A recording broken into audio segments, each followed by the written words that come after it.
Tu as trahi le premier amour? Non, jamais, jamais je pourrais trahir mon premier amour parce que c'est aussi grâce à cela que j'ai pu créer, inventer et de mettre tout sur un papier pour que cela devienne une réalité. Que ce soit, voilà, donc j'ai créé ma société dans la principauté depuis 6 ans maintenant. Donc, Monseigneur m'a fait une confiance. Donc, dès le premier événement, j'ai eu l'honneur d'avoir son patronage.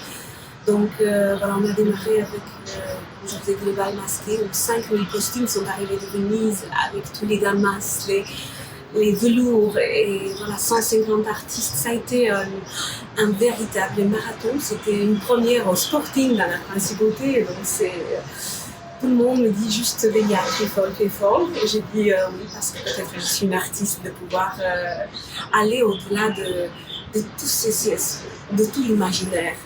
Mais excusez-moi, je t'arrête un peu parce que tu étais déjà connue, appréciée ici en Principauté depuis 20 ans. Tu as commencé par être connue avec ta voix. OK. Et comment tu as fait la transition? Comment? Parce que j'imagine que quand on chanteuse de l'opéra, un très connu soprano qui est très apprécié encore une fois ici à Monaco, quand elle est venue à sérénité le prince pour lui convaincre de faire un événement, qu'est-ce qu'il a dit la première fois? Ben, je pense que voilà, c'est comme tu as dit, ma chère Michaela, je suis arrivée dans la principauté à l'âge de 18 ans. J'ai fait l'académie de musique. C'était le prince Rémy à l'époque qui m'a donné toutes les dérogations. Donc oui, j'ai pu chanter pour beaucoup des fondations, associations et dans la principauté. Mon voisin à l'époque c'était Andrea Bocelli, donc voilà, il était au 8e, moi en 4e. Mais tu as chanté aussi avec lui? Oui, absolument. C'était une belle aventure aussi avec. Non, c'est une belle voix, un grand homme, un grand artiste, et on avait aussi les mêmes professeurs entre Madame Janine Reiss à Paris, qui est la pianiste de Maria Callas, et ainsi que. Et Monseigneur Caballé. Et Diana Contrevache, absolument. Donc j'ai fait mon master classe en Andorre avec Monseigneur Caballé.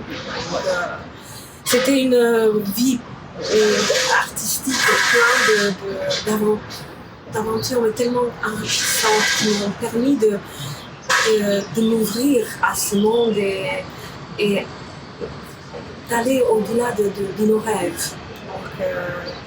Et voilà, Monseigneur m'a dit oui, dans mon patronage, et maintenant c'était à moi de mettre tout en œuvre et en place. Et comment tu as commencé? Quel était le premier pas de cette aventure qui s'appelle le bal de princes et princesses à Monaco? Déjà très connu, déjà très accessible, même sur Internet, tout le monde veut voir comment il peut être invité. Comment a commencé? Qu'est-ce que tu as fait pour la première fois pour le mettre en œuvre? Voilà, donc tout est parti de ce bal masqué et de cette collaboration culturelle qu'on a eue entre Italie et Monte-Carlo. Monaco. Et si grâce à notre maire, M. Georges Marsan, donc on devait apporter la principauté à Venise.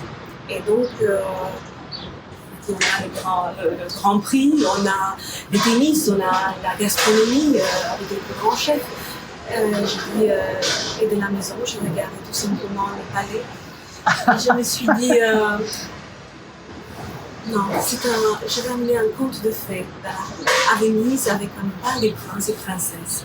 Et donc, c'est là que la première édition a pu avoir lieu en ouverture du festival de films de cinéma à l'hôtel Belmont Cipriani. Et ce bal qui était toute une dédicace et un hommage à la princesse Grace, parce qu'elle était une actrice, une somptueuse princesse, une formidable maman. Et c'est une icône, donc pour moi, voilà, c'est mon idole en même temps. Et, donc du coup, tout est parti comme ça. Ça a été un grand succès à Venise. Il y a beaucoup des médias. Alors, c'était comme un entraînement pour faire la preuve que tu peux le faire aussi en principauté. Je ne savais pas que c'était juste un hasard, parce qu'en fait, je pense Comme je travaille beaucoup avec la société de balnéaire, avec la SBM, on m'a dit, mais Madame Noble, vous avez fait quelque chose de formidable, mais la place de ce bal est dans la principauté, donc on vous prie de bien faire l'ouverture après les travaux de la salle Empire, qui est une salle légendaire, mythique, où le mariage de la princesse Grace et du prince Albert, princesse Grace et prince Régnier ont eu lieu dans cet endroit qui est juste historique. Et c'est là que, du coup, la deuxième édition, on l'a fait ici. Et tout a chamboulé, tout a changé, grâce peut-être aussi à cette collaboration culturelle et que le bal masqué n'a pas changé, mais il s'est un petit peu, voilà. On va le refaire aussi, ce bal masqué, parce qu'il est beaucoup demandé dans la principauté, parce que ça a été quelque chose. Mais attends un peu, parce que je veux faire la pause que tout le monde a fait. C'était la pandémie.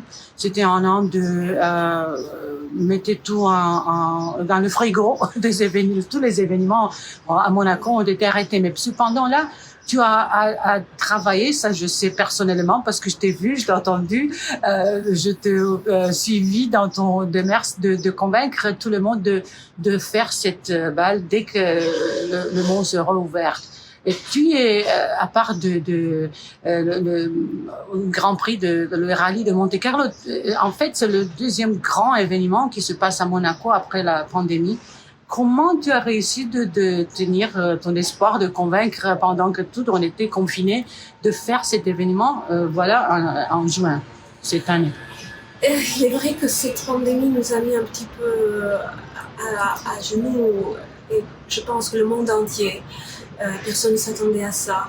D'ailleurs, j'ai clôturé avec le bal princier en février, tout de suite après, c'était cette pandémie qui est arrivée. Et c'était un drame, c'était d'abord pour tous les artistes, parce que je pense que les artistes et tout ce qui est événement, c'est une première loge en tant que, voilà, on va dire,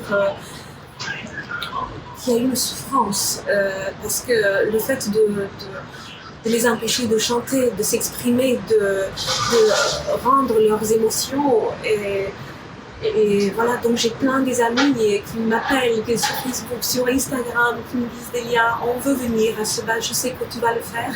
Et c'est pour cela en même temps que le gouvernement d'ici de la principauté, avec Monseigneur, ont bien maîtrisé cette crise et que, notamment avec le directeur de l'Opéra de Monte-Carlo, c'était le seul opéra unique en Europe qui a fonctionné, qui a donné la possibilité, bien sûr dans les plus grandes restrictions sanitaires, mais qui ont donné cet espoir que la culture continue, que la vie continue malgré ce. Et donc je me suis dit, oui, on va le faire. On va le faire aussi dans les meilleures conditions sanitaires, sous un cadre un petit peu plus restreint, mais voilà. Mais c'est déjà tout réservé, c'est déjà un événement qui a gagné sa notoriété grâce à toi premièrement et aussi grâce à ton esprit d'organiser, parce que encore une fois, tu as changé un peu la direction, tu n'es pas sur la scène, tu es derrière, tu pas que le directeur artistique de cet événement, c'est toi qui l'as créé, mais c'était une surprise pour tout le monde en principauté, parce que c'était en fait une idée simple d'apporter glamour, d'apporter le bal des princes et princesses dans un endroit où on pensait qu'il existe déjà des princes et princesses, mais tu as créé un événement qui est vraiment top et qui a apporté aussi beaucoup d'aide. Qui sont tes partenaires cette année, qui t'a vraiment compris et aidé pour cet événement qui va être en juin 17 juin cette année, excusez-moi. Donc oui, mes partenaires et les proches, ceux qui m'ont fait confiance, bien sûr, encore une fois. À part de Monseigneur qui a compris que cet événement c'est merveilleux pour la principauté. Qui apporte aussi le glamour et la beauté, l'élégance, l'exclusivité et l'excellence de la principauté et qui va rayonner dans le monde entier. À partir de l'année prochaine, je fais une petite parenthèse, c'est pas demander un petit peu d'aller au Macao, en Chine, Japon, Suisse. Donc, on fera un petit peu le tour du monde. Alors, on Et va ça, exporter le glamour de Monaco dans d'autres pays. Ça, c'est génial. Ça, c'est Alors, qui est à côté de toi, vraiment? Qui est à côté de toi pour cet événement?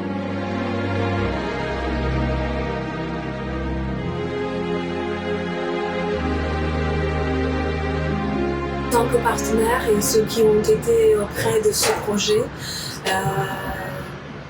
et voilà, j'ai mon associé, donc Jean-Claude Chartier, ensuite mon fiancé et bien sûr tous qui se rejoignent à cette à ce beau événement.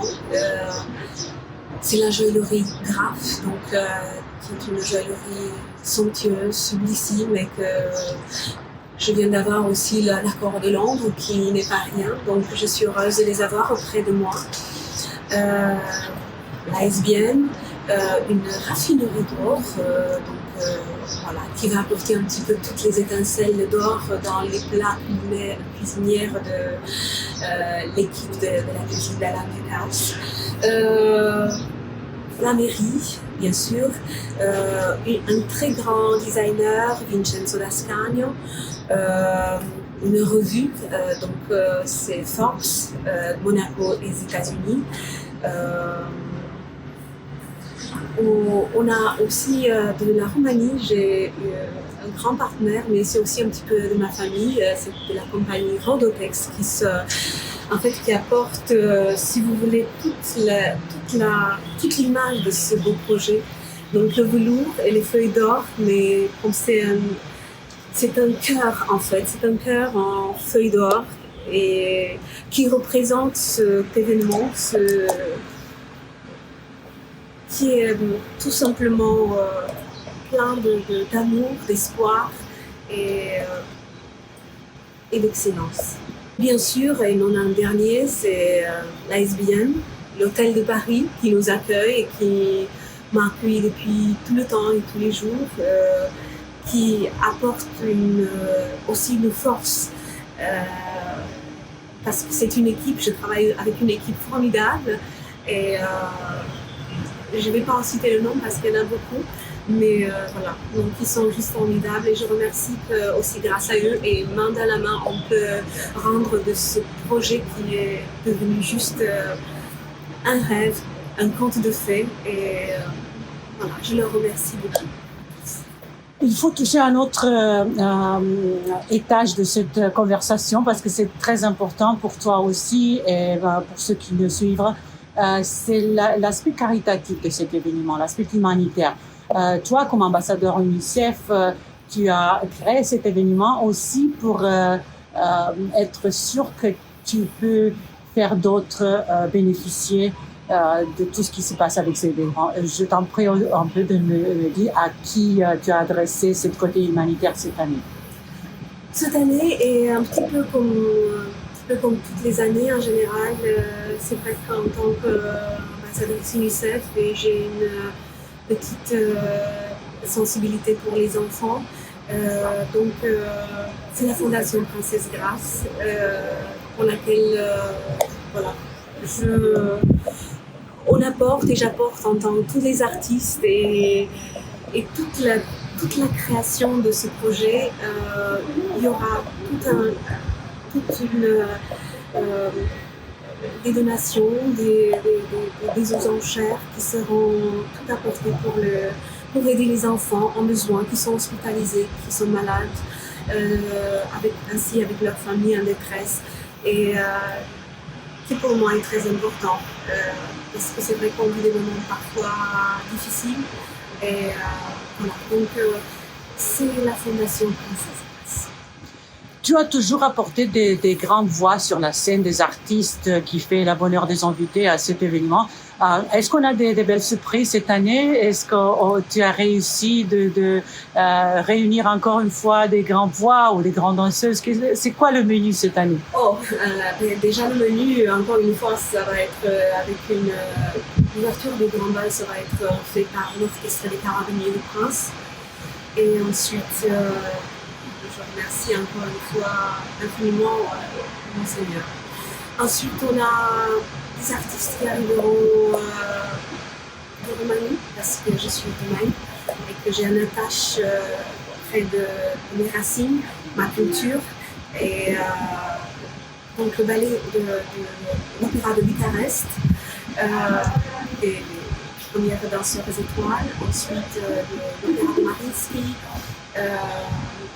On a des chanteurs très très connus de la France, de la Suisse, voilà, pour juste donner cette note, cette couleur de l'arc-en-ciel dont on a en ce moment besoin plus qu'autre chose. C'est la joie de la vivre, c'est la joie de pouvoir se projeter vers notre avenir avec notre espoir, et le fait d'être unis se rend fort, donc ça rend plus fort.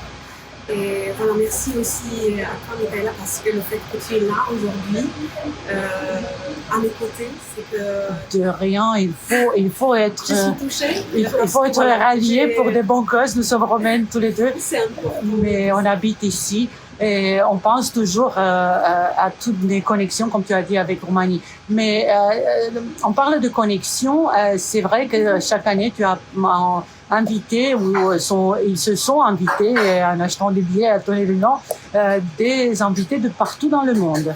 Est-ce qu'on va avoir le même bonheur cette année avec toutes les restrictions qui sont encore en place dans quelques pays? Est-ce qu'on va avoir d'autres invités que celle de Principauté? Alors, il y aura un peu des invités qui vont pouvoir éventuellement s'échapper à un jet privé, mais c'est vrai que les frontières sont quand même encore fermées. Davantage, il y aura une clientèle d'Europe. Mais en revanche, on attend la première dame d'Indonésie, des princes aussi. Donc, le prince Jean d'Orient, comme il y a eu comme tous les autres années, la princesse Camilla de Bourbon, et puis tant d'autres personnalités, ou tout simplement rien de venir et de sentir pour une nuit princesse, pour pouvoir se transporter dans un autre monde, celui dont on a tous besoin, et que de toute manière, toutes les femmes, on est dans notre cœur un petit peu une princesse. Donc voilà. Donc, il faut que tu me laisses un peu de forcer la côté féministe, juste un petit peu, parce que pour moi, c'est une mystère. Comment tu peux être partout? Ça veut dire que tu chantes encore, tu es femme, tu es mère de 2 enfants, tu organises un grand événement, là, le plus grand événement à Monaco. Comment tu fais tout ça? C'est quoi le secret? Mais, la passion, le feu d'arriver, de ce désir ardent parce que je mets beaucoup de passion dans ce que je fais, donc je me rends pas compte, bien sûr, c'est les jumeaux, je les aime, je les adore, c'est Victoria Grace et Blonde Alexander. J'ai ma société, j'ai mes amis, mais en même temps, voilà, c'est quelque chose que j'ai pu naître, que j'ai donné naissance à ce projet, donc qui me donne tellement de bonheur et que j'ai envie de partager avec les autres. Et voilà, tout simplement ce conte de fées qui est... Et qu'en tant qu'artiste et qu'en tant qu'artiste d'opéra, peut-être j'ai besoin de la scène, j'ai besoin d'être en contact avec les artistes, avec la scène, et c'est ma vie.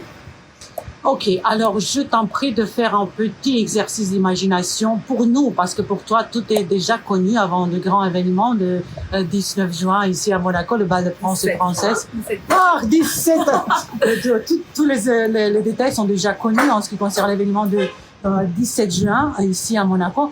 Alors, donnez-nous un peu de le secret de scénario. Alors, on arrive en face de l'hôtel de Paris à Monaco. Qu'est-ce qui se passe? On est bien habillés dans des robes de bal, les femmes? C'est obligatoire en fait, les robes de bal et les diadèmes.